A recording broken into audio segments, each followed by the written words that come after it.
can profit from the suffering of soldiers and sailors and Iraqi people.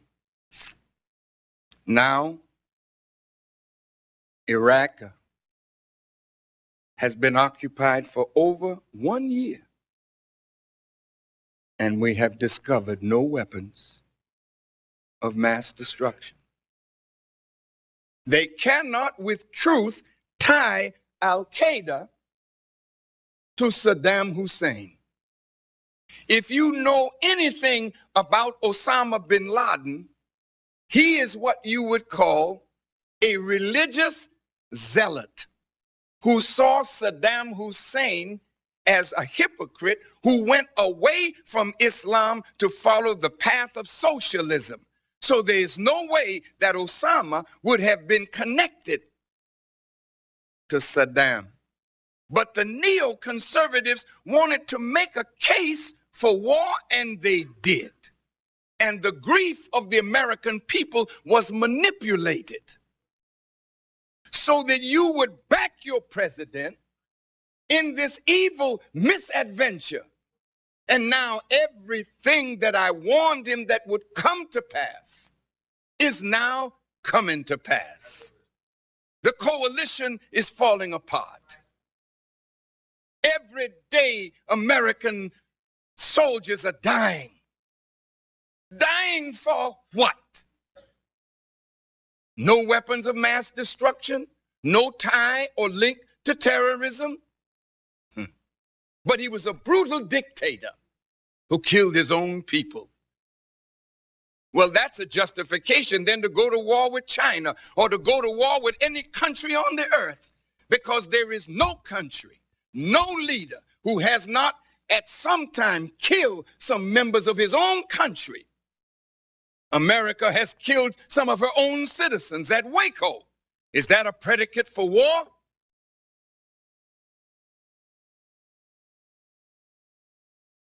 Ari Shavit, a writer for the Daily Haaretz of Israel, had an interview with some of the neoconservatives. He interviewed William Crystal and Charles Krauthammer, and I would like you to hear what they said. Mr. Ari Shavit wrote, "The war in Iraq was conceived by 25 neoconservative intellectuals, most of them Jewish, who are pushing President Bush to change the course of history. Two of the journalists, William Crystal and Charles Krauthammer, say it's possible. But another journalist, Thomas Friedman, not part of the group, is skeptical. Mr. Shavitz asked Mr. Crystal the question, what is this war about? And this interview was published on May the 4th, a few days after President Bush's landing on that ship, saying mission accomplished. Mr. Crystal replied, listen carefully, that at one level, it is the war that George Bush is talking about, a war against a brutal regime that has in its possession weapons of mass destruction. But at a deeper level, it is a greater war for the shaping of a new Middle East. It is a war that is intended to change the political culture of the entire region. Now, is that what your children are going to be asked to fight for? Because the neoconservatives are now advancing a war with Syria, a war with Iran, soon Sudan.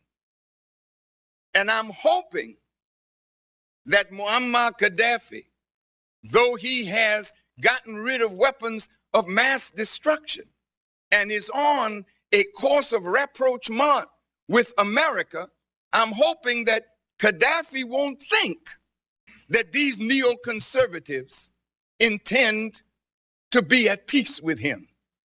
Because as long as that man lives, what is in his mind, they will consider it a threat, and they will ultimately work to remove him from power. Pakistan must be careful, because Pakistan already has weapons of mass destruction, but now Pakistan is an ally of the United States of America. But America has said that if a radical regime comes to power in Pakistan, America will swoop down on Pakistan and remove all of her nuclear weapons.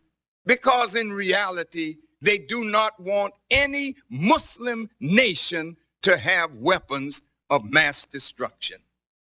Syria and its president, Bashar al-Assad, said recently, "I will get rid of mine when Israel gets rid of hers." Resolution 687 of the Security Council says no weapons of mass destruction should be in the Middle East. So no Arab nation has it, but Israel has enough weapons to destroy the whole Arab world. And this is why there's no real movement in the peace process, because weapons of mass destruction on both sides in the Cold War produced détente. People have to sit down and talk when they both have the power of mutual annihilation. But as long as one has that power and the other doesn't, then you'll get peace, but on the terms of the one with the greatest amount of arms. And that's why there's no peace in the Middle East, and there will not be any. But even deeper, to Muslims, in another article by Mr. Jim Loeb, it's called U.S. from Nation Building in Iraq to Religion Building. What do you mean religion building? Paul Wolfowitz, the Secretary of Defense, Deputy Secretary of Defense, says we need an Islamic Reformation. Daniel Pipes, who was appointed by President Bush to the board of directors of the U.S. Institute for Peace, said that the ultimate goal of the war on terrorism had to be Islam's modernization. Now, what America is seeking is actually to change Islam to make Islam suitable and non-threatening to Western hegemony over the entire world. So the war is not just against brutal dictators. The war at the root is against Islam. The government will not admit to that, but I see signs that in Iraq, when the Shiites asked for a popular election, knowing that they are 60% of the population of Iraq, they said they wanted an Islamic government. And Secretary of Defense Rumsfeld said, we will not have any of that. Meaning that if they want an Islamic government that's not democratic, America will not tolerate that. In the neoconservative idea, America must reshape the world in America's image or be shaped in the image of the world. Now that's at the root of the war. And that war will rage on. But I say to you that there's no way that I, as a Muslim, could countenance my children or grandchildren fighting a war against fellow believers in any part of the world. And once the American people understand the agenda of the neoconservatives, you would be foolish to send your children to die for that which is against the best interest of America, but in the best interest of Israel. All of the agenda of the neoconservatives was to bring President Bush in line with Israel and use the power of the American military to destroy the real and perceived enemies of Israel. Iraq never threatened America, could not threaten America, but as long as Saddam Hussein was alive, in their minds, he was a threat to Israel. Syria is a threat to Israel. Iran is a threat to Israel. Anyone that does not believe in their justification of the state of Israel on Palestinian lands is an enemy that must be destroyed.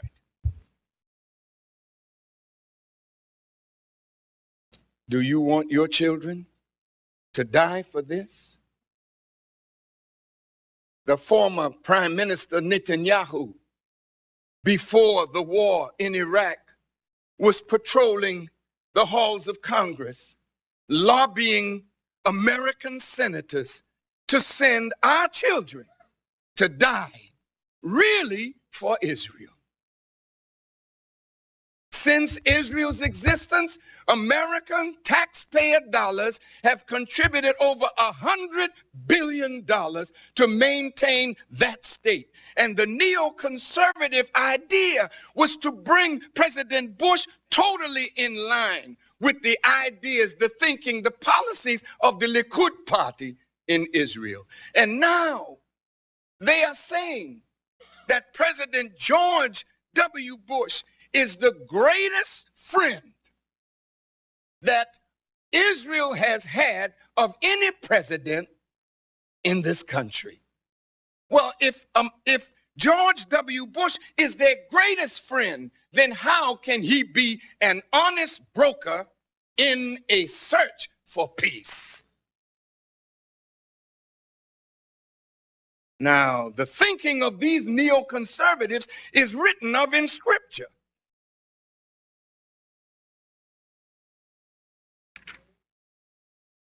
In the book of Revelations 2 and 9, it reads, I know the blasphemy of those who say they are Jews and are not, but are a synagogue of Satan.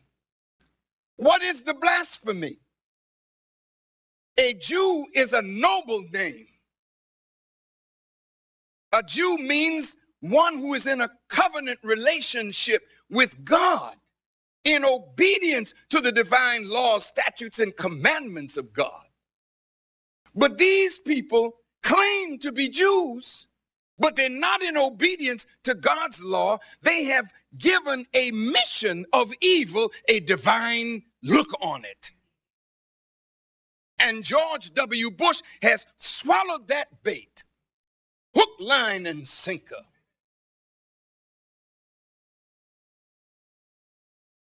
The synagogue of Satan is a gathering of persons of like mind and spirit who are in opposition to the will of God.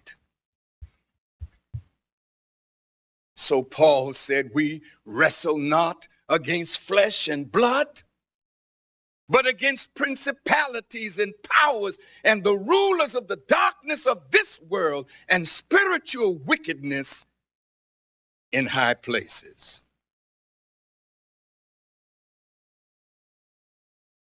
Well, in the peace process, no American president has been able to deliver. And President Bush is the worst in that line to deliver because he is so in line with the thinking of those in opposition to peace. In closing, let me say that